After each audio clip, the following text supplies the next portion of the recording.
Well, I think most people in this room probably do understand crypto to some level, but this is the future. It's a technology. It's not a currency, not a commodity, that it can be classified into, but it's a technology. Technology innovations do not stop. This is like in the early 2000s or in the 90s, this is the internet. The internet will not stop. It may progress at a fast or slow pace, but this is the future. This is the future technology that will power money, financial markets, and many other things. So right now, it's all the applications that does not exist in the traditional financial world that are taking off. Raising money globally for your entrepreneurial projects. ICOs have a bad name, but however you classify it, that's one application that's very popular now. If you're an artist or if you're a content creator, being able to monetize your work through an NFT, they're very hot right now. So that's another mechanism that they cannot do in fiat currencies. There's GameFi, play to earn, there's decentralized social media. Hasn't taken off yet, but all of these are things that traditional fiat currencies cannot do. This narrative that crypto is going to replace the existing traditional financial sector is a bit too early. We have not seen that yet. But will it?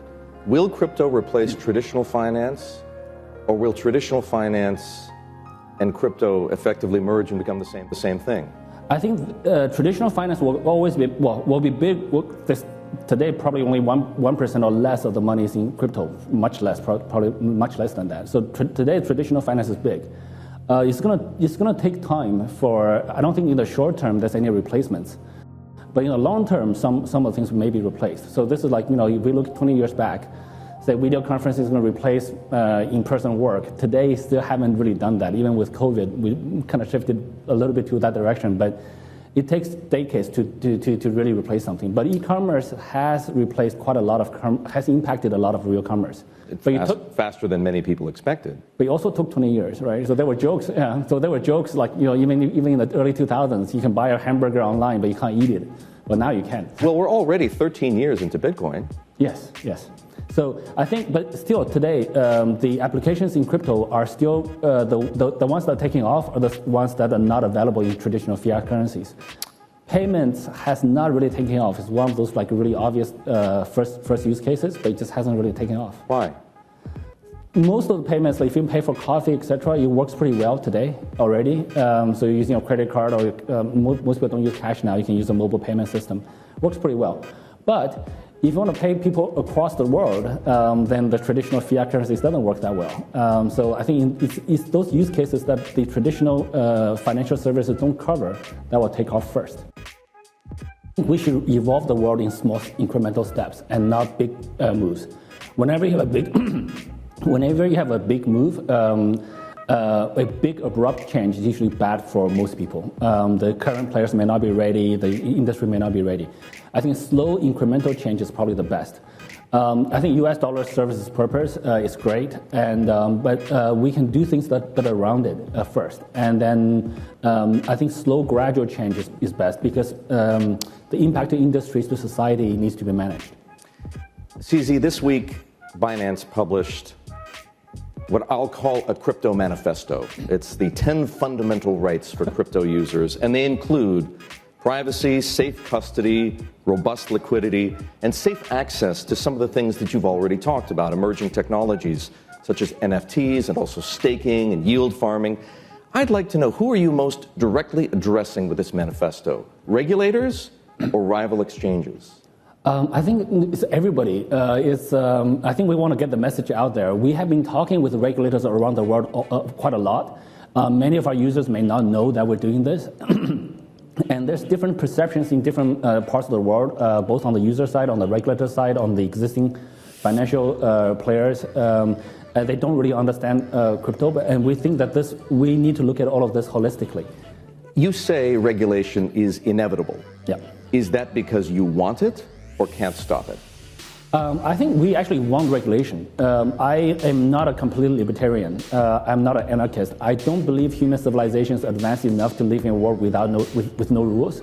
I don't think our civilization is that advanced yet. So if we want to live, we probably will need some rules to work well, and those rules are regulations. And And also, I think crypto adoption right now is probably around 5% globally, population-wise. Those 5% are early adopters. The rest of the 95% or the 90-something percent, most of the users probably will feel safer using a cryptocurrency exchange that's licensed, that have a local office, etc.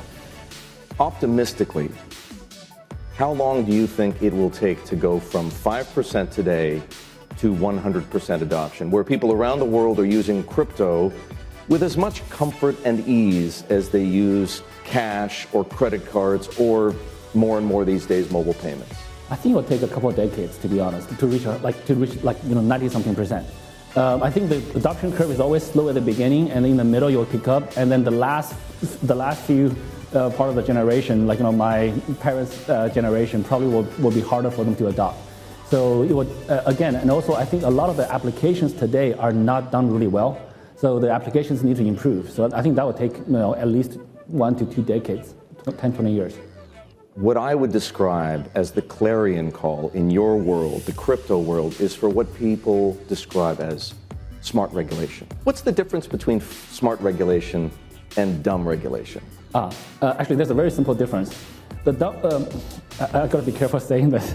The dumb regulations are typically regulators who have a single metric, which is to reduce risk.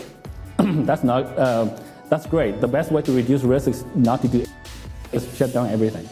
A smarter metric, or a secondary smart metric would be what about economic growth metric? So you should reduce risk and while promoting economic growth and innovation. When the smarter innovators have 2 matrices they need to measure on. So if people have that kind of mindset, they typically will be very pro-business, pro-innovation. Binance, as I mentioned earlier, is the largest crypto exchange, by far the largest, several times larger than Coinbase or FTX. I looked this morning, and in the past 24 hours, Binance had done $40 billion of volume. Is that typical? That's typical. Actually, it's actually not that high. Generally higher. Today's a bad day, in other words. Today's a slow day. So a couple of days ago, I think we hit $170 billion transacted in a single day. What was that 2 years ago? 2 years ago, 2 years ago, I think we were very lucky to get $10 billion, 10 to 30 billion. 4 years ago, we were very lucky to get like 300 million billing. So the industry has grown really, really rapidly. Your fees are low by industry standards. Yeah. Why? We are already profitable, so we can actually charge even lower fees. We're actually thinking about that right now. So we are an organization. I do not believe in maximizing profits. I also do not believe in maximizing shareholder value in the short term. So I believe in growing the industry, providing the best value for our users, and then we'll grow. And long term, we actually maximize the shareholder value. That sounds to me a lot like Jeff Bezos. I don't know him personally, but I would love to be as successful as he is in the future. So at $170 billion on some days, 80 on others, what's the revenue run rate that Binance is generating? So this is a very tricky one to calculate. Roughly, we can talk about different numbers. It's in the billings. Clearly. Yeah. But it fluctuates because our revenue is in a couple of different 100 cryptocurrencies, and we don't convert them. We just hold them. So in any currency that you calculate in, say most people are more comfortable with US dollars. If you do a calculation today, it's one number. 5 minutes later, it's a different number because every price is changing. Mm-hmm. And say, there's some really interesting dynamics. The money we earned like a year ago, because we hold them in crypto, the crypto price went up. So our earning, as calculated a year ago, may be different now. When we go through a winter, whatever money we earn today will be worth much less. So we have that kind of dynamic. It's a very interesting situation for financially.